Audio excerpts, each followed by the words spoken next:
Kali ini bersama ibu-ibu ya. Jadi yang namanya ibu-ibu, kita hari ini mengupaskan apa itu ibu-ibu rumah tangga yang produktif, sukses ya, tanpa harus meninggalkan kewajiban sebagai seorang ibu dan juga istri ya. Jadi duduk di rumah saja, dari rumah saja, tetapi bisa menghasilkan cuan cuy.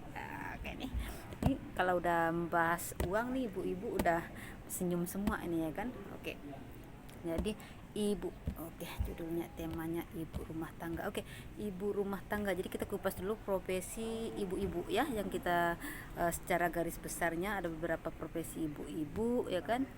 Ibu pekerja, ibu rumah tangga, dan juga ibu pekerja sekaligus ibu rumah tangga. Oke, apa perbedaannya? Ibu pekerja adalah ibu yang bekerja, yang bisa menghasilkan penghasilan tambahan untuk keluarganya ya. Itu dia lakukan karena bentuk aktualisasinya ataupun kemampuannya yang akan dimanfaatkannya untuk mencapai sesuatu yang dia inginkan. Nah, berbeda banget rasanya loh guys ya, berbeda banget rasanya. Sesuatu itu bisa kita dapatkan dari hasil sendiri ya, bukan berarti karena suami tidak mampu menafkahi kita ya, karena berbeda banget rasanya seorang istri ini bisa melakukan sesuatu, keinginan sesuatu itu atas dasar aktualisasi dirinya sendiri, seperti itu. Oke, kemudian ibu rumah tangga. Nah, ibu rumah tangga bedanya apa? Ibu yang bagus, ibu yang hebat juga, sama-sama hebatnya, sama-sama baiknya ya. Karena menjadi ibu itu tidaklah mudah ya kan, karena pekerjaan ibu-ibu tidak bisa kita paparkan dari pagi sampai pagi, dari malam ke tengah malam ada lagi ya, dari pagi ke siang bukannya istirahat ada lagi. Jadi kalau pekerjaan ibu rumah tangga itu nggak usah kita paparkan. Semua ibu rumah tangga adalah ibu yang hebat. Saya aplaus banget buat semua ibu-ibu rumah tangga ya kan, karena ibu rumah tangga ibu yang luar biasa, menurut saya ibu yang hebat. Oke, perbedaannya apa? Nah, ibu rumah tangga memiliki waktu yang full time atau waktu yang banyak untuk anak dan istrinya, anak dan suaminya ya, istrinya guys ya, buat anak dan suaminya, atau bentuk dedikasi dirinya terhadap anak dan suaminya ya, bentuk pengabdiannya terhadap anak dan juga suaminya. Jadi adalah dedikasi seorang ibu rumah tangga yang benar-benar mengerjakan pekerjaan rumah tangga ya kan, kemudian pengabdian waktu yang banyak untuk anak dan juga suaminya, seperti itu. Kemudian yang ketiga adalah ibu rumah tangga dan juga ibu pekerja. Nah, sama-sama baiknya juga ya, ibu pekerja bagus, ibu rumah tangga juga bagus, ibu pekerja dan ibu rumah tangga juga sangat bagus, melengkapi dua-duanya ya, tidak masalah. Kembali lagi kepada pilihan yang sulit ya, tidaklah mudah ya. Menjadi ibu pekerja juga tidaklah mudah, menjadi ibu rumah tangga juga tidaklah mudah ya. Pilihan yang berada di pilihan yang sulit, tetapi ibu-ibu bisa melewatinya, bisa, karena ibu-ibu yang hebat adalah ibu yang tahu prioritas ya. Jadi apa yang diprioritaskan, jadi pilihan tergantung kepada ibu-ibunya masing-masing ya. Tetapi alangkah baiknya apabila kita menjadi ibu rumah tangga dan juga ibu pekerja ya, di rumah saja dapat cuan cuy. Nah, seperti saya bilang tadi, seperti saya.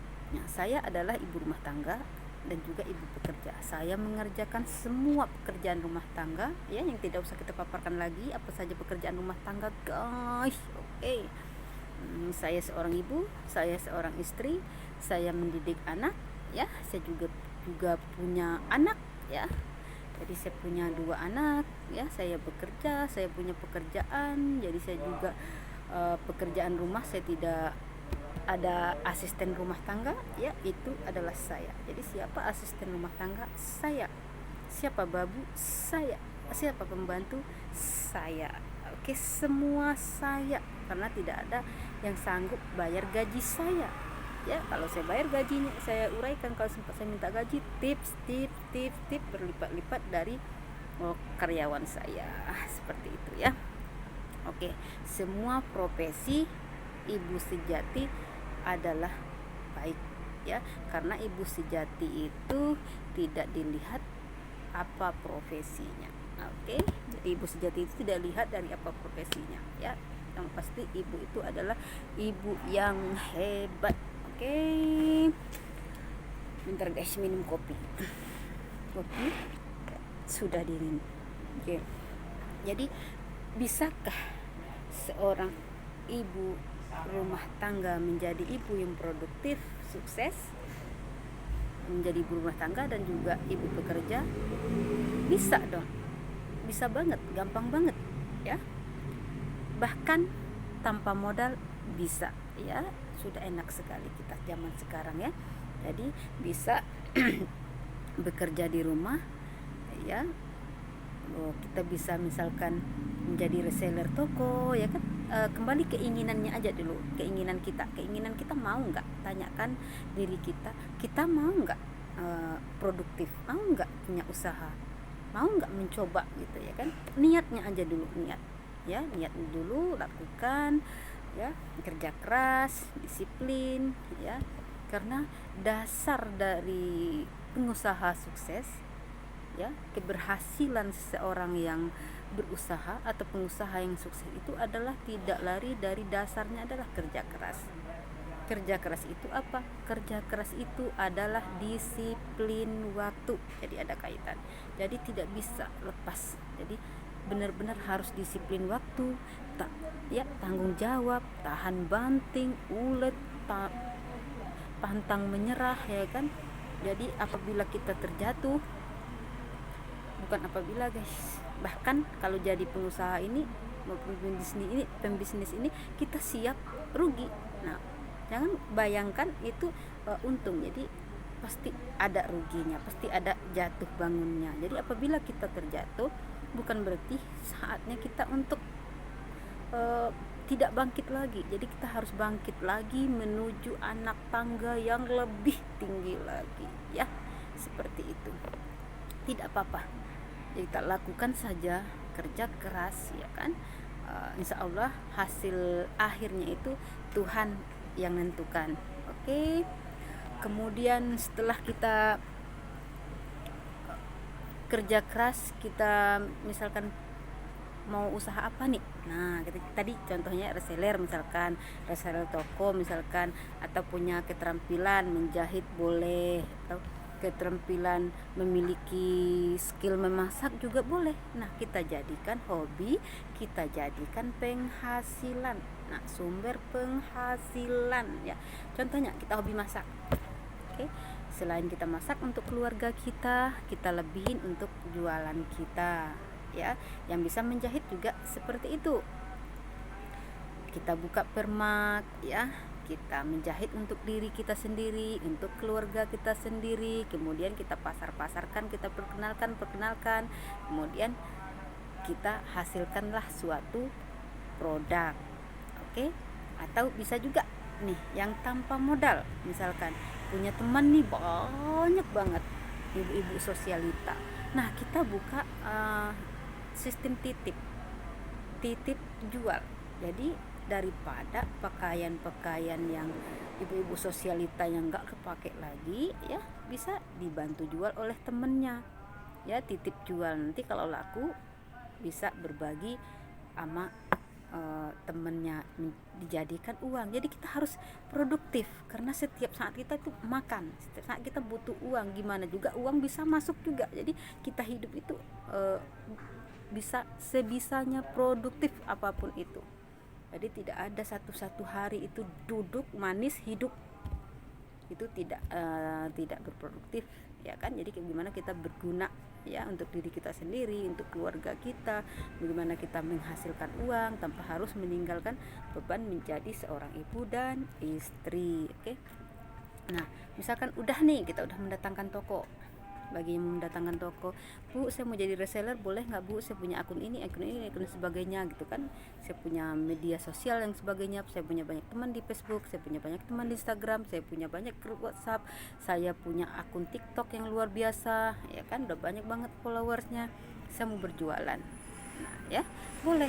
Itu juga saya banyak reseller saya seperti itu, ya kan. Kemudian udah dapat nih.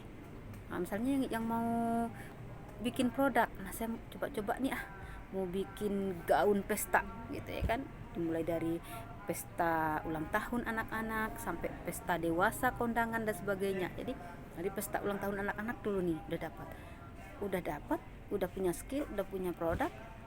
Terkadang ibu-ibu ini kita memikirkan, laku nggak ya di pasar, di mana ya gitu ya kan, ada nggak yang beli ya, bagus nggak ya, kan seperti itu. Pasti ada kekhawatiran seperti itu ya kan.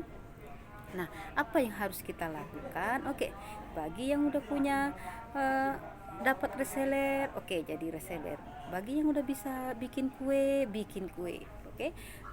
Yang lainnya misalnya udah bisa bikin baju ulang tahun dan sebagainya, udah punya produk. Oke, setelah kita punya produk, oke, kita punya jualan. Jadi gimana untuk menghilangkan kekhawatiran kita? Jadi kita lakukan riset pasar, oke. Nah, riset pasar itu kita lihat yang pertamanya, siapa target pasar kita, ya kan. Yang kedua, siapa pesaing kita. Yang ketiga, apa perbedaan kita sama dia, gitu kan. Oke, siapa pesaing pasar kita, ya kan. Siapa target pasar kita, apa perbedaan kita sama dia. Oke, kita masuk yang pertama dulu, siapa target pasar kita, ya. Oke, nih target pasar kita harus tahu dulu tadi, dan datangin resellernya siapa. Dapat reseller baju anak misalkan, ya kan. Nah, baju anak ini mau saya target pasar saya kemana ya, baju hewan misalnya, ke komunitas, ya kan. Nah, jadi kita targetkan ke target saya, pasar saya komunitas. Nah, apa aja, klinik, ya kan, pet shop, komunitas misalnya, karena saya jualnya pakaian hewan, jadi komunitas hewan, ya, seperti itu. Nah, kita harus tahu dulu, udah tahu dulu siapa target pasar, kemudian siapa pesaing pasar kita, ya. Jadi seperti saya, pesaing pasar saya sebelumnya itu biasa pet shop dan klinik itu ambil dari luar Batam maupun dari luar negeri. Nah, jadi apa tugas saya? Bersaing secara sehat, ya, bersaing secara sehat. Kita bagaimana menarik perhatian customer, kita bikin produk yang bagus, kualitas yang bagus, jahitan yang bagus, bahan yang bagus, harga yang bersaing, ya. Jadi kita tawarkan customer, kita tawarkan sekali, 2 kali, 3 kali. Itu tugas kita, menawarkan terus menawarkan. Jadi customer juga membandingkan, ya, produk kita dengan produk yang di luar, ya. Jadi kalau produk kita aksesnya mudah, ya kan, bagus, kualitasnya bagus, jadi kita bisa menarik perhatian customer, melirik produk kita. Nah, kemudian setelah kita punya produk nih, udah bangga banget, udah senang banget nih, ya kan. Kita jangan puas sampai di sini, ya. Kita tidak puas sampai di sini. Nah, produk yang kita banggakan tadi, yang menurut kita yang paling unik, yang paling cantik, kita bikin sepenuh hati, yang dari pagi kita bikin sampai lupa bikin alis, ya kan, misalkan seperti itu. Dari pagi nih udah saya olah nih kue dari pagi, ini cantik banget nih, udah diukir, udah sekian, udah pokoknya udah cakep, paling wow, udah paling gitulah produk kita. Nah, kita nggak boleh egois, ya, kita nggak boleh egois. Jadi kita bandingkan produk paling unggul kita dengan produk pesaing kita bandingkan, ya. Apa yang perlu kita benahkan, ya, apa yang perlu kita tambahkan, ya. Tidak boleh meniru produk orang lain, tetapi membandingkan boleh, sebagai motivasi kita, ya, sebagai motivasi kita. oh begitu, seperti itu ya. Jadi pahamnya tidak boleh meniru hak paten orang, tetapi kita membandingkan dengan produk kita sebagai motivasi kita atau acuan kita, referensi kita, itu boleh ya. Karena apa? Karena orang sukses itu bisa belajar dari kegagalan orang lain, bisa juga belajar dari kesuksesan orang lain. Contoh, misalkan ada si ibu berjualan kue, sebulan, 2 bulan, 3 bulan kuenya laris banget, dititip di sini laris, dititip di sini laris, dititip di sini laris ya.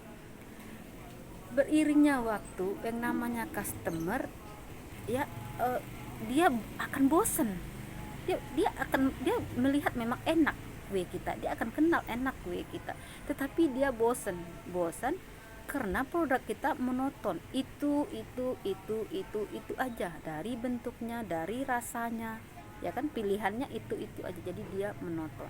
Nah, datang si ibu B, kuenya sama, produknya sama, bahannya sama, tetapi dicombine ya kan, ditambahlah sesuatu biar kekinian gitu kan, jadi bisa masuk ke dua rasa, anak-anak masuk, dewasa masuk, orang tua pun masuk. Jadi selera milenial masuk, selera kampung masuk, selera mak-mak masuk, bentuknya pun unik. Nah, harga relatif ya, harga bisa relatif. Nah, dari kegagalan kita bisa membuat orang lain sukses kalau kita salah langkah, kalau kita tidak inovatifnya kurang. Oke, itu dia. Yang kedua, nah yang kedua misalkan dari kesuksesan, nah kita bisa belajar dari kesuksesan orang lain ya. Kita akan iba melihat orang lain gagal. Apabila orang lain gagal, kita akan iba melihatnya, itulah mindset pengusaha. Tetapi apabila orang lain sukses, kita akan mencari tahu ada apa di balik kesuksesan dia. Nah ya, nah jangan egois seperti saya bilang tadi. Kita merasa produk kita paling bagus, paling jitu, paling wow, lalu kita produk banyak-banyak, kita bikin banyak-banyak, akhirnya menumpuklah barang. Jadi perputaran modal juga tidak berjalan semaksimal, tidak berjalan dengan baik ya kan, jadi produk menumpuk. Jadi bagaimana ada produksi, ada juga penjualan. Jangan produksi terus, penjualan tidak, juga tidak boleh. Seandainya produksi yang ini semisalnya macet, kita harus memikirkan kenapa dia macet, bukan berarti kita berhenti ya, seperti itu. Oke, kemudian apalagi ya, nah setelah kita punya produk udah, setelah kita punya produk, kita bagaimana strategi kita untuk memasarkannya secara go digital. Nah, kita harus go nih ya kan, produk kita udah banyak nih, udah terkenal nih, udah bagus nih ya kan, kita mau go digital. Nah, kita mau go digital, kita bebas menjual di akun media apa aja. Kita punya teman di Facebook misalkan, punya teman di Instagram misalkan, punya teman di mana-mana, silakan. Kita gunakan aja akun media yang menurut kita nyaman untuk kita berjualan, seperti itu. Oke, kita bisa gunakan platform e-commerce, Lazada ya kan, seperti saya bilang tadi, Facebook dan sebagainya. Tentunya juga kita harus bersaing, bukan berarti ini produk udah bagus menurut kita, cepret kirim, cepret ciplak. Nah, jadi kita harus pintar dari bahasanya ya kan. Kemudian foto produk, video produk, edit foto. Jadi dari gambar orang udah nggak perlu lagi di penjelasan deskripsi yang panjang-panjang di atas. Dari gambar itu udah mewakili, ada nomor teleponnya di sana, ada scan barcode-nya di sana ya kan. Suatu saat teman mau sharekan ke yang lain, udah lengkap di sana. Jadi kita harus bisa. Nah, ukurannya juga kita perhatikan. Misalnya mau di Instagram, posting di Instagram, ukuran fotonya berapa. Di Facebook bagaimana? Nah, di Facebook misalkan bisa kirim 30 foto. Nah, kasihlah produk-produk unggulan, produk-produk yang bagus, produk-produk yang unik, karena sesuatu yang unik penarik peminatnya lebih banyak. Oke ya, seperti itu, video, foto dan sebagainya. Oke, setelah itu apalagi nih? Udah nih, go digital udah. Nah, setelah itu apalagi? Setelah itu barulah kita memeta. Wow, misalnya di Facebook, wow, kalangan milenial sudah mulai ada permintaan. Kemudian dari emak-emak, dari sekolah udah minta kue, udah minta ini. Nah, baru kita memetakan dari kualitasnya, dari bahannya, dari harganya, ya kan? Jadi kita memeta, ya ini cocoknya di mana, yang ini cocoknya sama siapa. Jadi dia berkembang dan berkembang. Oke. Kemudian apalagi ya? Kemudian kita analisis pelanggan. Jadi kita lihat lagi nih pelanggan kita. Udah tidak puas sampai di sini aja. Jadi kita lihat tren lagi nih, ya kan? Kita lihat tren, ya kan? Di dunia maya, di industri, kemudian perkembangan digital, kita bisa searching apa aja sekarang yang lagi ngetren. Nah, kita ikutin yang lagi ngetren. Jadi kita bisa bermain warna juga. Target pasarnya siapa? Anak-anak kah? Jadi bermain warna di anak-anak. Jadi karya kita juga sebisa mungkin manfaatnya lebih banyak. Arti katanya begini. Misalkan kita bikin baju, ya. Ini baju pesta. Misalkan baju pesta ulang tahun. Ini bisa dipakai anak dari umur dia 1 tahun, dipakai cantik, lucu. Nah, sampai ini bisa untuk 3 tahun juga masih lucu. Nah, itu tugas kita. Dikasih tali kah, dikasih karet kah. Jadi dia pakai di usia 1 tahun, dia akan kelihatan seperti gaun yang panjang, tetapi badannya itu masih kecil, bisa menyesuaikan gitu. Nah, itu tugas kita, kreatif dan juga inovatif, seperti itu ya. Kemudian apalagi ya tips-tipsnya, sepertinya ya tinggal itu deh. Sepertinya karena udah mau sore, jadi saya mau pulang. Ini ceritanya berbagi-bagi menjelang pulang. Lagi di toko ya, nggak tahu ada angin apa hari ini, mau berbagi tips-tips sukses. Nah, tugas kita itu menjalankan aja, ya kan, niat dulu yang baik, kerjakan dulu dengan semaksimal mungkin, kerja keras, tahan banting, ulet, jujur, ya kan, pantang menyerah ya, apabila jatuh bangkit lagi gitu kan. Hasil akhirnya itu Tuhan yang menentukan. Nah, tugas kita hanya menjalankan semaksimal mungkin gitu kan. Tidak ada usaha yang mengkhianati hasilnya gitu. Oke. Jadi itu tips-tips dari saya.